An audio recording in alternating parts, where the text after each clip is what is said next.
ఓం శ్రీ మాత్రే మహా ఛానల్కి స్వాగతం అండి. ఈరోజు ఈ వీడియోలో మనం మేషరాశి వారి గురించి తెలుసుకుందాం. 2025 సంవత్సరం డిసెంబర్ 24వ తేదీ అనగా బుధవారం రోజు మేషరాశి వారికి వారి యొక్క జాతక ఫలితాల ప్రకారం వారికి ఏం జరగబోతుంది, అనుకూల ఫలితాలు అననుకూల ఫలితాలు ఏం చోటు చేసుకోబోతున్నాయి అనే విషయాలన్నీ కూడా ఈరోజు ఈ వీడియోలో వివరంగా తెలుసుకుందామండి.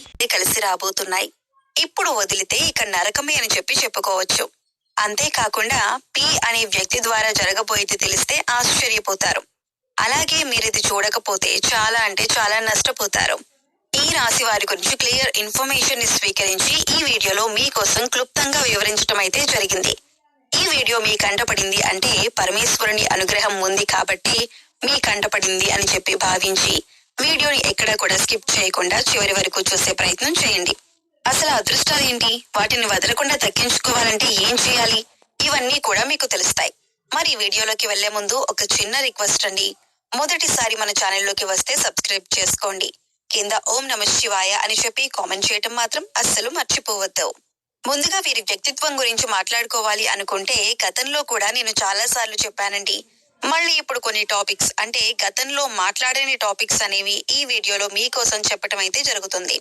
కాబట్టి మీరు ఈ వీడియోని ఎక్కడా కూడా స్కిప్ చేయొద్దు.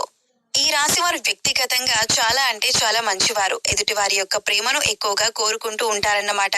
ముఖ్యంగా వీరు ఎవరినైతే ఎక్కువగా ఇష్టపడుతూ ఉంటారో వారి యొక్క ప్రేమ అనేది వీరికి దక్కటం కోసం ఎంతకైనా కూడా తెగిస్తారని చెప్పొచ్చు. అంటే ఎంత దూరమైనా కూడా వెళ్తారు. అంటే వారి కోసం ఎంత కష్టమైనా పడతారు. వారి కోసం ఎన్ని పనులైనా కూడా చేస్తారు. వారి కోసం చేసే పనిలో వీరికి కష్టం కనిపించదు, ఇష్టమే కనిపిస్తుంది. అంతలా ప్రాణంగా ప్రేమిస్తారని కూడా చెప్పొచ్చు. ముఖ్యంగా వీరు చాలా సెన్సిటివ్ పర్సన్స్ అండి. వీరు ఎవరిని మోసం చేయటానికి ఇష్టపడరు. ఒకవేళ ఎవరైనా నమ్మిన వ్యక్తి వీరిని మోసం చేస్తే మాత్రం అస్సలు తట్టుకోలేరు. నేను ఇంతగా నమ్మాను కాబట్టి వీరు నన్ను ఇంతలా మోసం చేశారు, ఇది అసలు కరెక్ట్ కాదు అని చెప్పి వారిని అడగాల్సిన 4 మాటలు కూడా అడిగి మళ్ళీ జీవితంలో వారిని నమ్మరన్నమాట. అంత గట్టిగా ఉంటారు.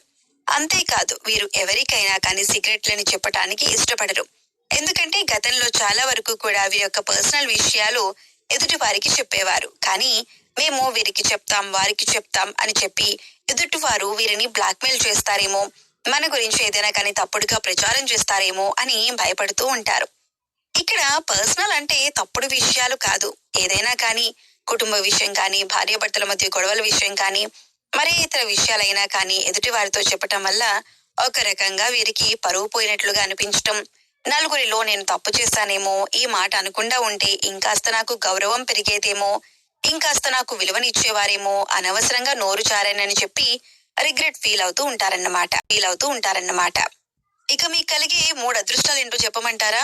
మొట్టమొదటిది ఆరోగ్యం. అవును, ఇప్పటి వరకు ఆడవాళ్ళకైతే పీసీఓఎస్, గ్యాస్ట్రిక్, తిన్నన్నం అరగకపోవటం, మైగ్రేన్, తలనొప్పి, అంతేకాకుండా అతి ఆలోచన, టెన్షన్, యాంగ్జైటీ, ఓవర్ గా ఆలోచించడం వల్ల తలనొప్పి వచ్చేసేయటం, ఇలా ఎన్నో రకాలైన సమస్యలు ఆరోగ్యపరంగా మీరు ఎదుర్కొంటారు.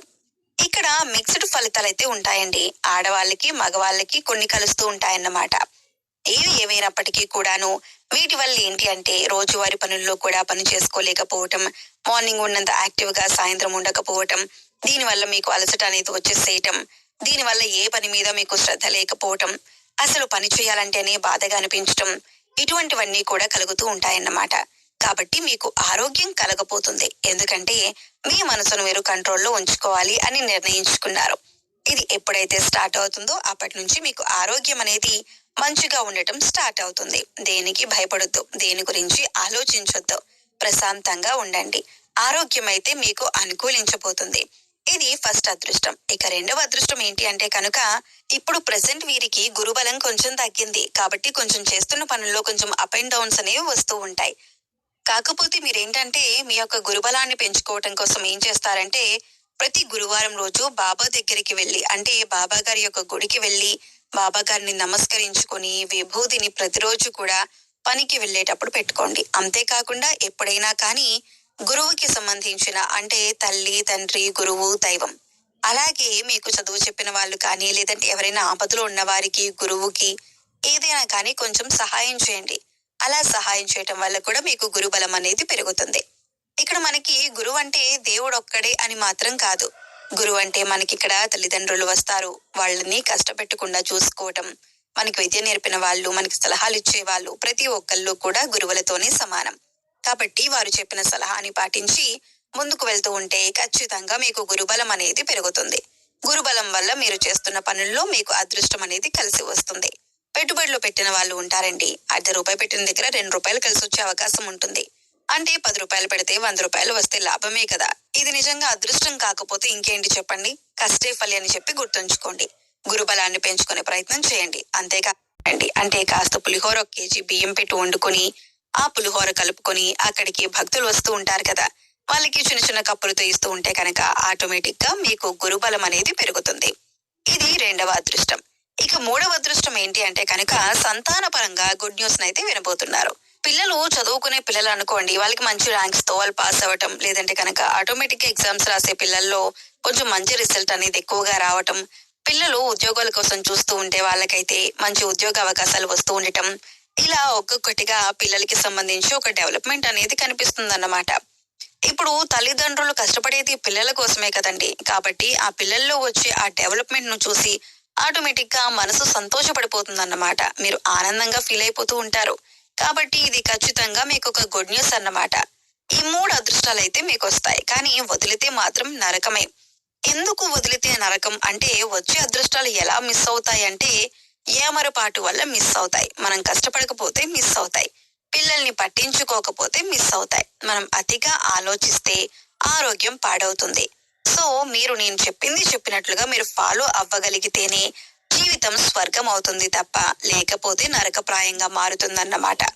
ఇక అన్నింటికంటే ముఖ్యంగా పి అనే వ్యక్తి ద్వారా మీ జీవితంలో చాలా వరకు కూడా కష్టాలు నష్టాలు రాబోతున్నాయి. ఈ పి అనే వ్యక్తి మీ యొక్క బంధువుల్లో వారు కాదు, రక్త సంబంధికుల్లో వారు కాదు, మీ యొక్క స్నేహితుల్లో ఒకరన్నమాట. ఈ పి అనే వ్యక్తి చాలా వరకు కూడా నమ్మక ద్రోహి. మాటలతోటి మంచితనం అనే ముసుగు వేసుకొని చాలా హ్యాపీగా లైఫ్ ని లీడ్ చేస్తూ ఉంటారు. వారి జీవితం హ్యాపీగానే ఉంచుకుంటారు, కానీ పక్క వాళ్ళ జీవితం నాశనం చేయాలి అని చెప్పి చూస్తూ ఉంటారు. మీ యొక్క మంచి చెడు ఎదుగుదల ఒడిదుడుకులు అన్నీ కూడా తెలుసుకొని, మీ యొక్క వీక్నెస్ ని తెలుసుకొని, మీ యొక్క మనసుతో ఆట ఆడుకొని మిమ్మల్ని టార్చర్ చేయాలని చెప్పి చూస్తూ ఉంటున్నారన్నమాట. కాబట్టి ఈ యొక్క పి అనే అక్షరం ఉన్న వాళ్ళతో జాగ్రత్తగా ఉండండి. వారితో తక్కువగా స్నేహం చేయండి. వారికి పూర్తిగా అడిక్ట్ అవ్వద్దు. తక్కువగా మాట్లాడండి. తక్కువగా వారి గురించి ఆలోచించండి. ఒకవేళ ఈ ప్లేస్ లో మీకు లవర్ అయినా కూడా ఉండొచ్చు. అలా లవర్ ఉన్నా కానీ వారినైనా కానీ ఎంతవరకు ఉంచాలో అంతవరకే ఉంచండి. మీకంటే ఏది ముఖ్యం కాదు అనే విషయాన్ని గుర్తుంచుకోండి. మీరు ఏదైనా ఒక రోజు శివాలయంలో అభిషేకం చేయించండి. మంచి జరుగుతుంది. మీకున్న గ్రహ దోషాలు, ఏలినాటి శని ప్రభావం ఇవన్నీ కూడా చాలా వరకు కూడా తగ్గిపోతాయి. రావి చెట్టు కింద దీపారాధన చేసే ప్రయత్నం చేయండి. కనీసం 2-3 భోజనం పెట్టే ప్రయత్నం చేయండి. గోమాత సేవ చేసుకుంటూ ఉండండి. భగవంతుణ్ణి మాత్రం వదిలిపెట్టద్దు. ఇంట్లో నిత్యం దీపారాధన చేసుకోండి. అన్నీ కూడా సర్దుకుంటాయి. ఈ విషయాన్నైతే స్ట్రాంగ్ గా నమ్మండి. అర్థమైంది కదా? ఈ రాశి వారికి కనుక ఈ వీడియో నచ్చినట్లయితే ఓం శ్రీ మాత్రే నమః అని కామెంట్ చేసి, ఇంకా ఎవరైనా మన ఛానల్ కొత్తగా చూసేవారుంటే దయచేసి సబ్స్క్రైబ్ చేసుకోవడం మాత్రం మర్చిపోకండి. ఈ వీడియో మీకు నచ్చినట్లయితే లైక్ చేసి ఓం శ్రీ మాత్రే నమః అని కామెంట్ చేయండి.